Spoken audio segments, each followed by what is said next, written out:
Hi, I'm Dr. Saira, And I'm Texas Peck. and today we want to talk to you about what it means to practice advanced consciousness therapy. Wow, that's a lot. Yeah, So if you're feeling like, wow, that's a lot, we're going to try to get through it, make it fun and entertaining, but also really, we're going to hit some points that you might find, oh, ouch, that kind of hit me somewhere. That's kind of what we're hoping for. no pressure, no pressure.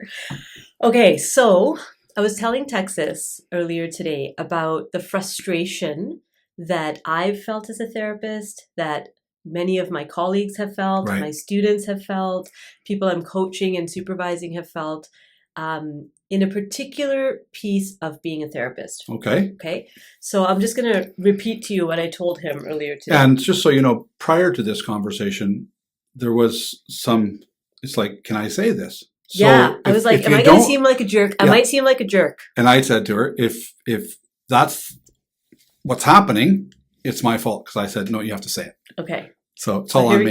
Here we go. So I was talking about how, as a therapist, there's these points that I've got to in my practice where I'm just sick of the stories. Okay. How long have you been a therapist? Almost 20 years. Okay, so you have a bit of time in the trenches, so to speak. Yeah. And every so often I'll hit this moment where it's like, are you kidding me? I don't want to hear one more, like the same story just from a new client over and over and over. And I was getting to this point where it's like, I'm just sick of the stories. So you're saying not the when the client first comes in, but they're saying the same story as other clients, and also maybe they're saying it a bunch of times with you? Both things. So one is clients kind of looping in a story and just repeating themselves and not really being able to get out of their story. Okay. Right. So that's one part of it. But the other thing is, I move through, 5, 10, however many sessions with the client, they graduate. Then the next person comes in and they're telling me the same story, right? I'm like, I just heard this story. And it's like the same kind of 5 or 6 stories just get recycled. Okay. And it's hard. It was getting hard before I learned this advanced consciousness therapy. It was getting really hard for me to continue to have compassion. Oh, because I was getting like frustrated. Which you can't. You can't like but you are. Demonstrate that, right? But I was getting a bit frustrated with, it seemed like people's like inability or unwillingness to move forward. But as I thought about it more, it was like I didn't actually have tools to give them to get out of the story. So as you're saying this, I'm thinking, again, this is more your lens than mine. So if I'm wrong, correct me. But maybe that person too is maybe you're the third therapist they've seen, and maybe they've told that story now 25 times and not really seen a shift.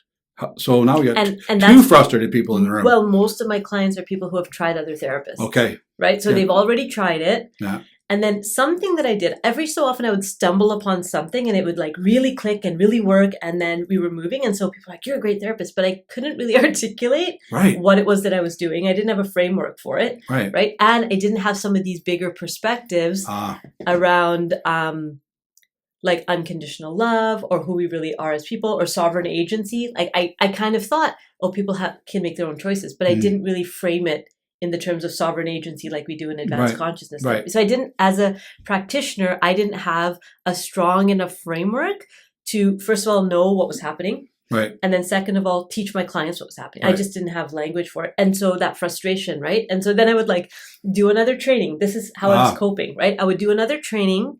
Some new tool. Learn a new modality, a new tool, get excited about that, practice that. It would work for a while. And then back in this rut of I'm trying all these things and I'm hearing the same freaking stories. Right. And I can't take it anymore. So that's probably... Now, I might sound like a jerk for saying that. No. But that's the truth. Well, if it's the truth, it's your truth, right? So for me, I don't have that framework. So I think when you and I met and started to work together, I don't. And I never told you my life story. No. Because I was because you didn't even ask me those questions. Different set of questions. Totally different questions. One of the things that I always chat about is if you ask a different question, you get a different answer. So I never asked for your story. You never did. You just said, can you give me the Reader's Digest version? You shared your story. Yeah. 5 minutes. Like not even. Yeah. Right. And then said, just like kind of how I did there, could you give me the Reader? So I had like basically 3 sentences. Mm-hmm. That's it. And that was enough for you to get what you needed to get. And that's because I didn't want to get this moving. right? To get back in that story. So then it was like, so this is kind of what this advanced consciousness therapy was, us learning how to take the best of what you knew and build framework around what I do, because what I do was so intuitive, it worked really, really well, except I couldn't teach it.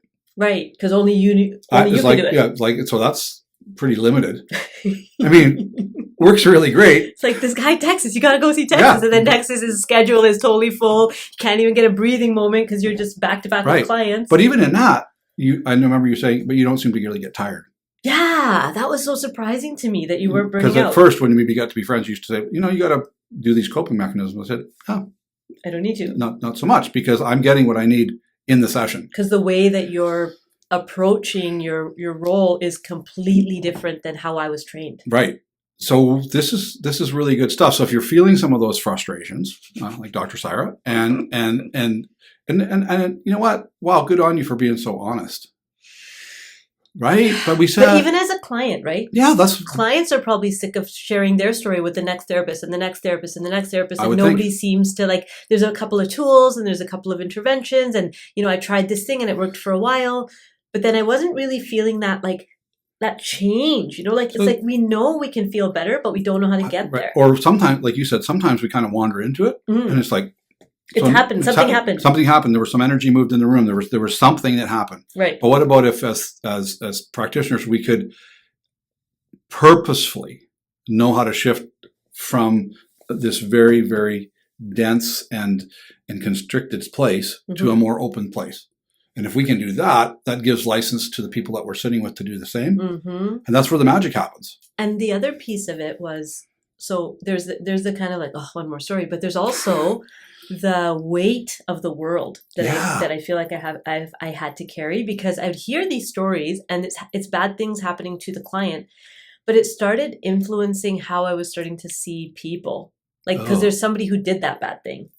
Again, if you don't have framework for that. Right? And it's like, so there's these terrible people out there in the world doing these horrible things. Now these people are ending up in therapy because they're totally shattered. And so my whole, like, view on humanity was starting to get a bit jaded as well before I met you. Yeah. Like, it was, I love people and I care about people, but you were running out of gas.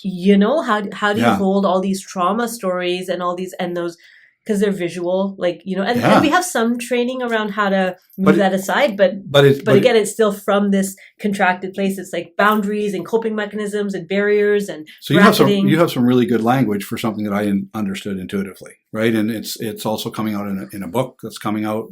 Monique's writing, The How. Watch for that. But you talked about the contracted and the open, right? So that's, whether you knew it or not, that's what you were stepping into.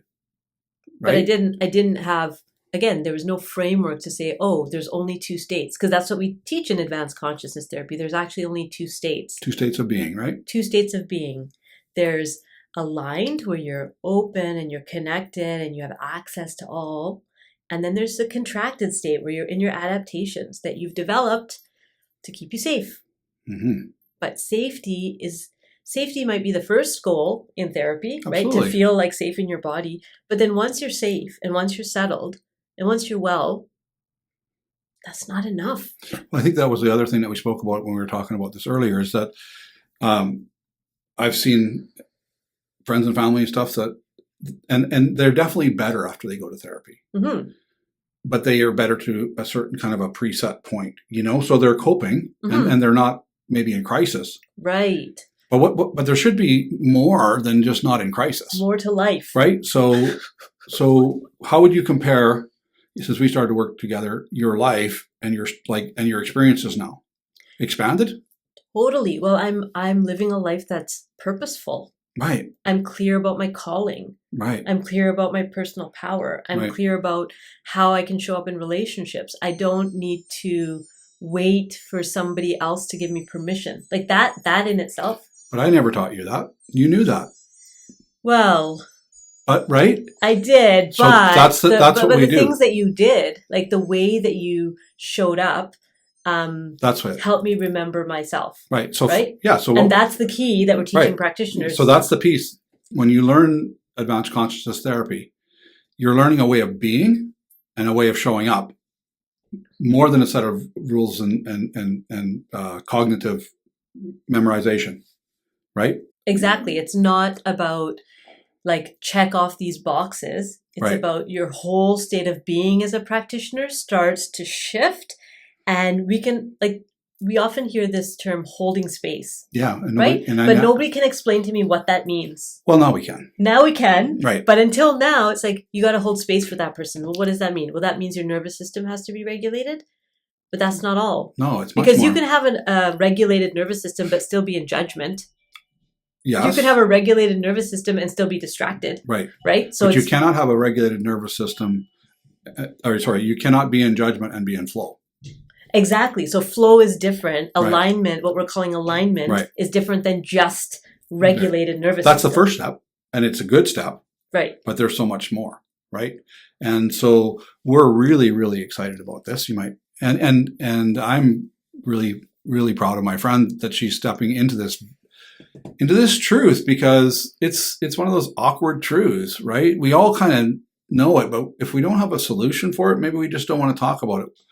And to admit, right? To admit as a helping professional that I'm actually getting bored of these stories. I'm actually getting a bit irritated with the cycle that I see my clients stuck in. And I wish I could help them. I want to help them, but I don't have tools. The tools that I have aren't actually bursting people through into transformation. They're just helping them cope and maybe have a different perspective on the story, but not actually right. heal or solve anything from a deep level. Right. So what about when you work with people now? Right? I don't see you. We get to hang out a lot, so that's my privilege. But I don't see you bored. No. Well, what's neat about now is that it's going to sound a bit hokey, but I'm going to say it. You going to say it with an accent or just say it? I'm just going to say it. Maybe hokey's not the right word. Yeah. So I have hokey's not the right word. It's going to sound a bit mystical, actually. Oh, okay. Well, that's not hokey. So now every session feels like a meditation. For me. So you're getting as much out of it as your client. I really am. And I'm in that still soft, open space, and I'm getting information, and I'm feeling like my tank is just being filled up while sitting in relationship to this person. I'm not losing anything. I'm not drained. I'm not tired. I'm not judging. I'm not taking mental notes about when they said this last time and how that's connected to that. And there's not a lot of brain chatter. It's a totally different experience. So it's enjoyable. Right. And there's also that piece that because you're there, they have an opportunity. To me, the way I look at this is when we can be there, we hold the doorway open for somebody else to walk through that same doorway. Mm-hmm. Right. So now that person is not feeling, even though you're maybe doing your best to not let them see that, I'm a little frustrated. They can feel it. They know it. They know something's going on. But man, when you're totally present with a person, really totally present, and you don't need anything from them, and you can look them in the eyes and say, I got you. And I've done just that in a session. I had a half an hour ago, kind of somebody was in somebody else's office, and we just did that. Mm-hmm. And you watch the person, just something inside them just opens up, and it stays open. Mm-hmm. Mm-hmm. It stays open. That's the other thing, is it's not like a quick fix or a band-aid. That's actually people are starting to see themselves differently and have an experience of themselves that is different than their old patterns. Right. And that's what therapy was supposed to be, I think. Yeah. But we somehow got off the rail, and we got really in our heads about it, and really technical about it. And again, some of it is great just to get people into regulation, to get people out of that survival state, to deal with acute trauma that's happened really recently. But when we're looking at long-term healing, there needs to be another methodology. And I think that's what's so exciting for me, that we have this. Yeah. And it's exciting for me because, you and the team here have helped me to put a structure around something. I think we all have something we're really, really good at, just whether it's playing basketball or something. And you just walked up to it one day and you could just do it. And that's sort of been my experience with helping folks. But I had a hard time articulating that because it was so natural. So, working with, and then of course, my wife of 40 years who's put up with this, also helping to bring some structure to this. So it's teachable, repeatable, and really exciting. Yeah. So that's what we wanted to share with you today about that kind of experience of what might be some of the pain points in being a practitioner who's in the business of helping people, and just kind of have an honest conversation about what's missing and what's lacking and some of the gaps, and that there's a possibility of filling some of those gaps. And how many therapists that you know have a therapist? Most of them. Right. Yeah. So they're all clients too. Right, so they can. Right, so they've seen it in both lenses, right? So that's my other call. It is if you also went to somebody, you go, I come once a week or I come once every 2 weeks, but I've been doing that for 20 years. That means it's not maybe it's not working. Well, maybe I think it's maintenance. It's keeping you from crisis. Right, but it's not actually. So it's valuable. And the idea is that actually we can pop people into a place where they are their own therapist. Yeah. Right? They are their own healer. They hear that voice of clarity and wisdom within them. Right. And and we're teaching people not to need that from outside of themselves. So what the big buzzword around here at the Expansion Project is we're normalizing. So with this state of alignment we talk about, and there's lots of teaching on that. We're going to be doing a live event on June 7th. We're going to be teaching something on this, but it's how we were designed as a being, right? It's not some out there thing. It's actually exactly how. So it doesn't have to be hard, or it can be hard, but it's simple. It's not complicated. And that's what we keep saying. It's not easy necessarily. There may be some. It's a process, but it's very simple, right? So it's not complicated. It can be very, very simple to get people, to teach people how to come back to their own knowing and to trust that everything you and I say this to clients, and I've always said it, that I believe you have everything you need already inside of you. My job is to help you quiet the noise. The problem is the tools that we're using in the past, the tools that I was using, did that kind of 70%. But that other 30%, so it's again, they get to wellness, but that thriving, right? We weren't able to get people to thriving. Right. Because it's okay, they're not in crisis. They're not having a breakdown. They're not, suicidal. But there should be more than that. There should be more to life than just being okay. Yeah, and like you said, you were able to get them there. Right. And then? And then. So for me, I always start at the other 30% first. Because if we look after that, the other stuff's going to change. And that's the revolutionary part. Right. So we start at the source of the thing. Mm-hmm. So more on that to come in the weeks to come. Yeah, I think that's a good place to leave it, right? Yeah, I think so. So as we mentioned, June 7th is our live event. We have lots of virtual tickets still available and some in-person tickets as well. Check out our website to get access to that if you want to see us live and actually have an experience of what it would feel like to have this inner shift. And we've also have a course that's available. Mm-hmm. And when we have Monique's, our resident author, her book is coming out soon, so we'll keep you posted on that. Which is really a beautiful. It's like a. Yeah. I want to say the word tapestry. It's included all these different threads and put it in a really simple and understandable writing, and great writing. I'm doing the first read right now, and it's just really good writing. So we'll give you more on that. Hopefully you found something here in connection with us, because that's what this is all about. Thank you so much. See you next time. Bye.